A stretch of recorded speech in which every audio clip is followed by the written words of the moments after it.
ভীতি কাটিয়ে খুলতে শুরু করেছে রাজধানীর থানাগুলো। কাজ শুরু হয়েছে সীমিত পরিসরে। এদিকে নতুন আর হামলার ঘটনা ঘটবে না এমন আশ্বাস জনসাধারণের। আর বাকি সদস্যদের থানায় ফেরার আহ্বান জানিয়ে পুলিশ বলছে জনগণের হারানো আস্থা পুনরুদ্ধার করবে বাহিনীটি। সকালে সেনা পাহারায় কার্যক্রম শুরু হয় কয়েকটি থানায়। রাব্বি সিদ্দিকীর রিপোর্টে থাকছে বিস্তারিত। স্বাস্থ্যকর অল টাইম ফ্যামিলি কেক, সব সময় অল টাইম হেলদি লাইফ।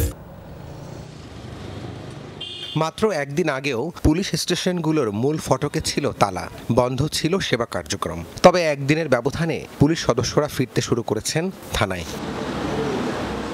শুক্রবার সকাল থেকে খুলতে শুরু করে থানাগুলো। কর্মস্থলে এসে আবেগ আপ্লুত হয়ে পড়েন পুলিশ সদস্যরা। জানান, ভীতিকর অবস্থা কাটিয়ে ওঠার চেষ্টা করছেন সবাই। সহকর্মী হারানোর বেদনা নিয়ে কাজ শুরু করে আবারও জনগণের আস্থা অর্জন করতে চান তারা। আমরা একসঙ্গে কাজ করেছি, এরকম অনেক সদস্য এখন নেই। আসলে আমরা এখানে হৃদয় আমাদের ভারাক্রান্ত। আমি এই পুলিশে আজ 23 বছর একসাথে কাজ করেছি। কিছুদিন আগেও আমার থানায় ছিল, সে আজকে নেই। সামগ্রিক পুলিশিং যত কার্যক্রম এখন থেকে আমরা এখানে শুরু করব এবং সব ধরনের যে জনগণের যে সহায়তা, পুলিশি সহায়তা আমরা এখান থেকে প্রদান করব।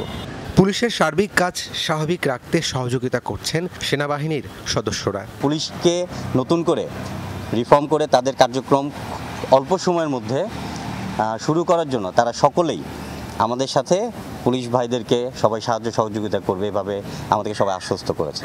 এদিকে পুলিশ সদস্যদের সহযোগিতার আশ্বাস দিয়েছেন সাধারণ মানুষ। পুলিশ প্রশাসনকে সহযোগিতা করতে, ওনাদের পাশে দাঁড়াতে আমাদের সেনাবাহিনী বাইরে আছেন।